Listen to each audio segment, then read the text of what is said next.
পূর্ব বর্ধমানের জামালপুরের প্রভৃতি অঞ্চলে ডিবিসি ছাড়া জলে বন্যার পরিস্থিতি সৃষ্টি হয়।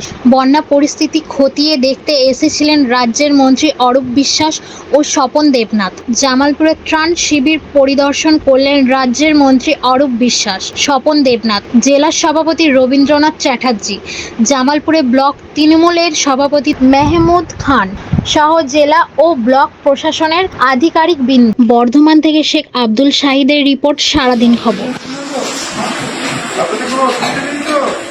মমতা বন্দ্যোপাধ্যায় তিনি মাথার উপরে আছেন, তিনি আমাদের পাশে এখানে মন্ত্রীরা আছেন, এডিএম সাহেব আছেন, এসডিও সাহেব আছেন, এসডিও সাহেব, বিডিও সাহেব, সবাই আছেন। খাওয়া দাওয়া ঠিক আছে তো? বাচ্চারা দুধ পাচ্ছে? দুধ খাচ্ছ?